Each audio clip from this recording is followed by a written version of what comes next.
News వాగ్వాదాలు లేకుండానే mostly నేనేమంటున్నా భరత్ గారు అంటేనే మంచి కాఫీ లాంటి వాళ్ళు. ఇంత ఫేమస్ అయిపోయింది అది దానంగానే మేము కంగ్రాచులేషన్స్ పెడుతున్నాం. మరి పిలిచి గెట్ టుగెదర్ కూడా పెట్టండి ఒకసారి. ఒక్క నిమిషం నేనేమంటున్నా అందరికి కూడా నీట్ గా ఒకళ్ళు మాట్లాడినప్పుడు ఇంకొకళ్ళు జోక్యం చేసుకోకుండా చేద్దాం ఆడ కూడా.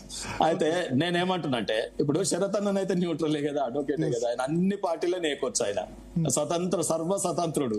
సో నేనేమంటున్నా ఒక్కటి గమనించండి భరత్ గారు, తెలంగాణ ప్రజలకి, తెలంగాణ రాష్ట్రానికి, తెలంగాణ మీ జర్నలిస్టులకు కావచ్చు, అక్కడ ఉన్న అడ్వకేట్లకు కావచ్చు, మన ప్రజలందరికీ వీరి కొట్లాట అవసరమా? ఒకవేళ వీరి కొట్లాట, వీరి పంచాయతీ తెలంగాణ ప్రజల కోసం, తెలంగాణ ప్రజల అభివృద్ధి కోసం, తెలంగాణ ప్రజా సమస్యల కోసం కొట్లాడితే అది కొండా సురేఖ గారు మాట్లాడినా, ఇంకొకరు మాట్లాడినా ఓకే. మరి పార్టీలో వీళ్ళు ఏమంటారు, పేటెంట్ రైట్ తీసుకున్నారు, వాళ్ళు పేటెంట్ అప్లై చేసినారు, మేము గాంధీ భవన్ దలగొట్టుకుంటాం, అదే అంతర్గత ప్రజాస్వామ్యం, మేము మా పార్టీ వల్ల మేమే కొట్టుకొస్తాం, అది మా ప్రజాస్వామ్యం. అంటే ప్రజాస్వామ్యానికి కొత్త నిర్వచనం కాంగ్రెస్ పార్టీ ఇస్తుంది. ఏమిస్తుంది అంటే విత్ ఇన్ ది పార్టీ మేము కొట్లాడుకోవచ్చు, ఒకరినొకరు తిట్టుకోవచ్చు, ఒకరినొకరు గాంధీ భవన్ తలగబెట్టుకోవచ్చు, మళ్ళీ మేము సస్పెండ్ చేస్తాం, వెనకకు తీసుకుంటాం, మళ్ళీ పోటీ చేయొచ్చు. ఇది మా గమ్మత్తైన పార్టీ. సో ఇది ఒక ప్రజాస్వామ్యానికి నిర్వచనం అంటారు. అక్కడ నాకు బాధేస్తుంది. రెండోది నా బాధ, ప్రజా సమస్యలు కొట్టుమిట్టాడి ఇవాళ తెలంగాణ చాలా సమస్యల వలయంలో ప్రజాగ్రహ జ్వాలకు ఎక్కడ తలగబడిపోతుందో ఈ ప్రభుత్వం అన్నట్టుగా ఉంది. తెలంగాణలో ఏ మూలకెళ్ళింది ఇవాళ 22A గ్రామాలలో, పట్టణాలలో ముఖ్యమంత్రి గారి ఇల్లుతో సహా ఇవాళ బాధ వ్యక్తం చేస్తా ఉన్నారు. 22A మీద మా పొంగులేటి సర్కార్ గారు రెవెన్యూ మంత్రిగా, ఇవాళ రేవంత్ రెడ్డి గారు ఇద్దరు కలిసి ఇవాళ నిషేధిత, గతంలో మనం ఒకటి అన్నాం భరత్ గారు, చంద్రుని చుట్టూ భూమి తిరుగుతుంది అని చదువుకున్నాం. చంద్రుని చుట్టూ భూమి తిరుగుతుంది అంటే మేమేమనుకున్నాం, ధరణి పెట్టి ఇవాళ చంద్రశేఖర్ రావు గారు తిరిగిపోయినారు, ధరణితో భూమి చుట్టూ తిరిగిపోయింది.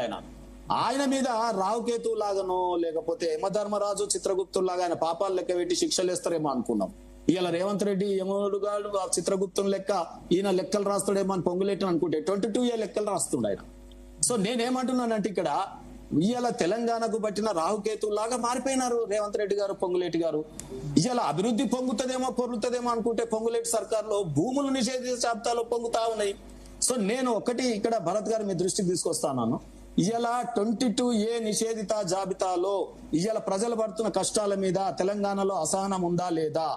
ఈ భూములు ప్లాట్లు 1965 నా ఉప్పల్ నియోజకవర్గానికి రండి మీరు, అక్కడ మిలిటరీ సోదరులు 1965లో కట్టుకున్నటువంటి ఇళ్లను కూడా నిషేధిత జాబితాలో పెట్టిరు. వాళ్ళు ఏమన్నారంటే ఈ రోజు పోతే సార్ 22A నిషేధిత జాబితా సార్ నేనేమంటారు, సర్కార్ తీరుతెన్నులు చెప్తున్నానే, కాంగ్రెస్ ప్రభుత్వ విధానాలు చెప్తున్నా. మీరు ఎంబీసీ కార్పొరేషన్ చైర్మన్, నేను ఏమంటున్నా, ఎంబీసీ కార్పొరేషన్ చైర్మన్ గా పనిచేశారు.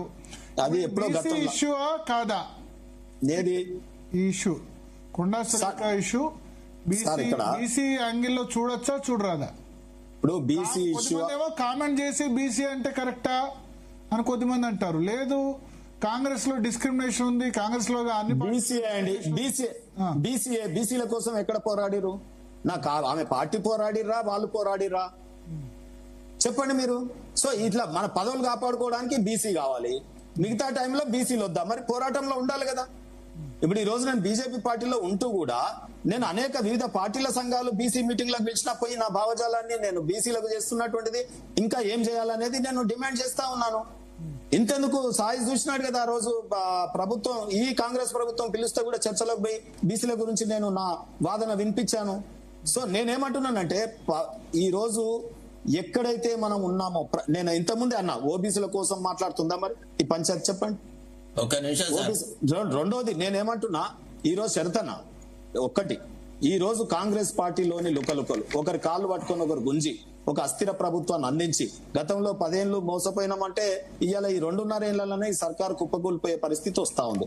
మీరు అన్న విశ్లేషణ ఓకే, నాకు అది అవసరం లేని సబ్జెక్ట్. ఎందుకంటే ఈమె మీద చర్య తీసుకుంటే అది మంచి పద్ధతా? బీఆర్ఎస్ తప్ప నీ ప్రభుత్వం నిలబడదు. రేవంత్ రెడ్డి గారు బీఆర్ఎస్ చూడడం కూడా తప్పైపోతుంది. సాయి బీఆర్ఎస్ వాళ్ళు ఇంకో 6 వస్తే రేవంత్ రెడ్డి గారు అక్కడ సిననా కళ, నేను ఏమంటున్నా కళ. మరి ఎందుకు నీకు బీఆర్ఎస్ ఎమ్మెల్యేలు? నీకెందుకు బీఆర్ఎస్ ఎమ్మెల్యేలు? కూర్చోడం కళ అంటున్నా. ఆలోచన వచ్చినప్పుడే వచ్చేస్తాం మేము. బీఆర్ఎస్ మాట్లాడితే ఇక్కడ ఏముంటుంది అన్నగా అరే ఒక్క నిమిషం, బీఆర్ఎస్ పార్టీలో తర్ఫీదు పొందిన కేసీఆర్ నాయకత్వంలోని ఎమ్మెల్యేలు నీకు సొక్కని బంగారమా, నీకు ఉపయోగమా? ఆ ఓర్నమెంట్ వేసుకుంటావా, ఆ జ్యువెలరీ వేసుకుంటావా? నేను ఇవాళ చెప్తా ఉన్నాను, ఇది తెలంగాణ ఇంద్రమ్మ రాజ్యం అనుకున్నాం, కానీ భూ కబ్జాల రాజ్యం. ఇవాళ ఈ ప్రభుత్వం యొక్క డిసిడెంట్స్ తోని ఎట్లా చూడండి ప్రేరేపిస్తా ఉన్నారు. సాయికి కూడా అంటింది ఆ రోగం. కాంగ్రెస్ పార్టీ అందరిని ఏది డిఫెక్షన్ లాలు తెచ్చినటువంటి రాజీవ్ గాంధీ చట్టం తెస్తే ఇవాళ సాయి గారు ఏం మాట్లాడుతున్నారు అంటే ఆ యంగ్ టర్క్ కూడా చెడిపోయేటట్ట పార్టీ వ్యవహారం చేస్తా యాంటీ డిఫెక్షన్ సమస్య లేదు, ఇంకా రావట్లేదమ్మన్నా, టెన్షన్ ఏం లేదు దానికి. నేనేమంటున్నా, శత్రువు ఆలోచించిన మరుక్షణమే మా ఆయుధాన్ని ఉపయోగిస్తాము. రేపో మాపో దానం నాగేందర్ కేసు వస్తుంది. శత్రువు ఆలోచన సమయానికి ఆయుధం ఉపయోగిస్తామన్నా, కూలిపోతుంది అనుకుంటారు కదా, కళ అంటున్నా అంతే. నేనేమంటున్నా, బీఆర్ఎస్ బీజేపీ పార్టీ పన్నా ఏమున్నా కూడా కాదు. ఇప్పుడు బీఆర్ఎస్ పార్టీ రాష్ట్ర అధ్యక్షునిగా రామచంద్రరావు గారు పనిచేస్తున్నారు, అది కూడా చాలా గణనీయంగా ఉంది. సాయి డెఫినెట్ గా బీజేపీ కాదు బీఆర్ఎస్ పార్టీ రాష్ట్ర అధ్యక్షునిగా రామచంద్ర గారు పనిచేస్తున్నారు. గత 12 సంవత్సరాల నుంచి 10 సంవత్సరాల దేశంలో అధికారం ఉన్నప్పుడు దీక్ష చేయని బీజేపీ పార్టీ ఇప్పుడు ఎట్లో దిశ చేస్తున్నారు. సాయి విద్యార్థులు కనపడదు. Sai not it's not good. నేను అంటున్నా, నేను మీ నాయకుడు చెప్తున్నా, మీ నాయకుడు చెప్తున్నా, నేనే తప్పడతలేదు. ఒక్క నిమిషం 12 సంవత్సరాల నుంచి బీజేపీ అధికారం ఉన్నప్పుడు 10 సంవత్సరాల్లో తెలంగాణ రాష్ట్ర బీఆర్ఎస్ అధికారం ఉన్నప్పుడు ఎప్పుడు దిశ బీజేపీ పార్టీ ఇప్పుడు దిశ చేస్తా ఉంది. భరత్ గారు మీరు నాకు దీనికన్నా హాస్యం ఎక్కడ ఉందా?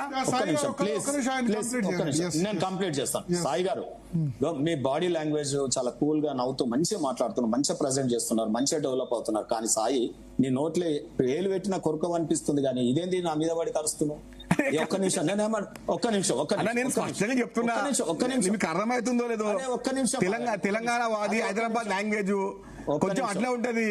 నేనేమంటున్నా అంటే ఒక్క నిమిషం, గత 10 సంవత్సరాల్లో ఎందుకు బీజేపీ పార్టీ దీక్ష చేయలే అడుగుతున్నా అంతే. నేనేం మాట్లాడితే 10 సంవత్సరాలు 2014 నుంచి 23 వరకు. మళ్ళీ ఒక్క నిమిషం అరే ఒక్క నిమిషం అన్న, శరత్ అన్న, లాస్ట్ నేనేం చెప్తున్నా అంటే, ఇక మాట్లాడిస్తలేడు సాయి.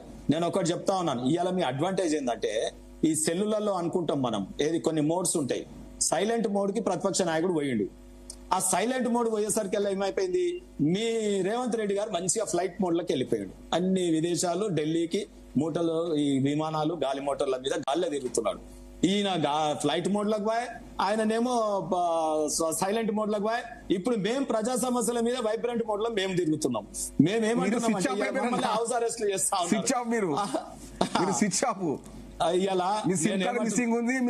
ఉంది. నేనేమంటున్నా, మీ ఎమ్మెల్యేల భాష చూడండి. ఇవాళ బీర్లాయిలే గారు ఏందండి, ఒక ఎల్పీ లీడర్ కి ఆయనకి మన తలాతోక ఉండాలి మాట్లాడడానికి. ఒక తోటి సహచర ఎమ్మెల్యేని, ఒక national party BJP legislature party నాయకుడిని, 2 సార్లు గెలిచిన ఆయనని, స్వాతంత్రోద్యమ ఫ్యామిలీని పట్టుకొని మెంటల్ గింటల్ అంటే నిన్నేమనాలే? ఇక మేము అదే భాషలో మాట్లాడితే నీకు ఒక్క నిమిషం ఆగండి సాయి. ఇవాళ అని అనిపించుకుండే కదా. నేను ఒక దగ్గర మీరు అట్లా అంటే నేనేమనాల్సి వస్తుంది తెలుసా? మైక్ ఆన్ లో ఉంది, దిమాక్ ఆఫ్ లో ఉంది అనుకోవచ్చు, కానీ అనుకోవచ్చు అర్థం వేరే ఉంటది. ఆయన పిచ్చిగా మాట్లాడుతున్నా ఒక్క నిమిషం స్పష్టం చెప్పింది కదా. నేనేమంటున్నా కొంత సమయం గతంలో కూడా మహేశ్వర్ కాంగ్రెస్ ప్రభుత్వం మీరు పోగానే ఎట్లా అయిపోయినా లుకలుకలు స్టార్ట్ అయినాయి. ఆయన కాదు, కాంగ్రెస్ బాగానే ఉండే, బీజేపీ పోగానే అంటే పరకాయ పని చేసేసి అబద్ధాలు మాట్లాడి నిజాలు మర్చిపోయారు. నేనేమంటున్నా, ఒక్క నిమిషం, రామచంద్రరావు గారిని హౌస్ అరెస్ట్ చేస్తే నీ ప్రభుత్వం నిలబడతాదనో, బీర్లాయిలే గారు మహేశ్వర్ రెడ్డి మంత్రి పదవి వస్తుందనో, ఇవన్నీ కలలు కంటే ఎట్లా చెప్పండి? రామచంద్రరావు గారు మీరు పట్టించుకుంటారా నుంచి పట్టించుకోవడానికి వస్తుంది. నేనేమంటున్నా, కాలంలో ఇవాళ 100 మంది లేకుండా మన ధర్నాల సాయి నీ కూతవేటి దూరంలో ఉంది, రామంతపూర్ నేను చూసాగా, నేను నీకు కూతవేటి దూరంలో ఉంది, రామంతపూర్ హోమియోపతి కాలేజ్ కు రా, రిజిస్ట్రేషన్ ఆఫీస్ కి రా. పరిస్థితి ఎట్లున్నది పోదాంపా. రేపు ఎక్కడెక్కడ ఇబ్బందులు ఉన్నాయో, ఎక్కడ సమస్యలు స్పష్టంగా మంత్రి చెప్పడం జరిగింది. ఏమని ఇబ్బంది ఉన్న దగ్గర, సమస్య ఉన్న దగ్గర అధిగమిస్తామని చెప్పి.